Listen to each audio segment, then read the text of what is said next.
Gireklamo sa mga residente dinhi sa sitio Greenside, Barangay Hipodromo, Dakbayan sa Sugbo ang konstruksyon sa usa ka gitukod nga condo hotel tungod sa mga nangahulog nga construction materials gikan niini nga nagdala og peligro sa ilang pagpuyo. 29 ka balay ang apektado sa pagpangahulog sa mga construction materials gikan sa gitukod nga 37-story residential commercial condominium niadtong Lunes, Hulyo 24, 2023, pasado alas 8 sa gabi. Sumala sa datos sa Office of the Building Official kun OBO, kini mao ang ikaduhang higayon nga sila nakadawat og reklamo kabahin sa konstruksyon sa gitukod nga condo hotel. Ang among pag-visit namo gahapon is the second time na complaints.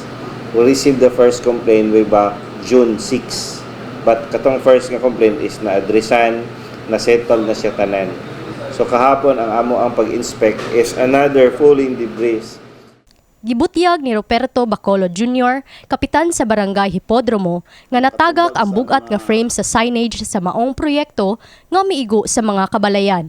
Itong laing adlaw nga natagak nga frame sa signage, wala nasaw sa ilang cutsers, wasad nasaw sa ilang pisnet kay ang sa ilang arm sa kuan, boom, na ay dire ilang arm, kanne may natagak dire dapit. Base sa inspeksyon sa OBO sa maong site, nakaplagan nga kulang gayud sila sa safety nets o safety catchers.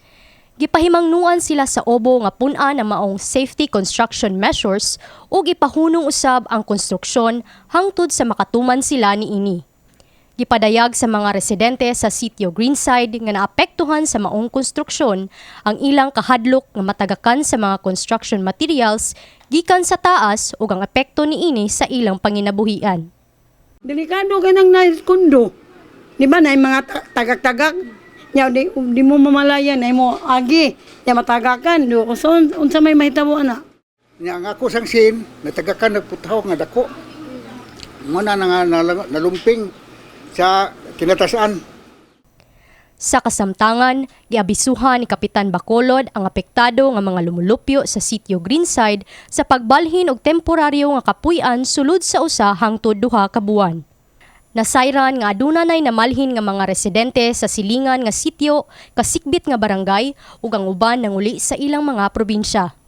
Matod sa kapitan, ang Lusima Residences mao ang muhatag sa ayuda sa mga naapektuhan nga mga residente. Ang residences Lusima niya pinaagi sa kontraktor. Taligi hatagan sila karong pirmero pambuwan, sunod buwan mahatagan na pud nila. Pahimangno ni Architect Florante Catalan nga padayon ng ilang pagmonitor sa maong konstruksyon ug pagbantay sa seguridad sa mga residente.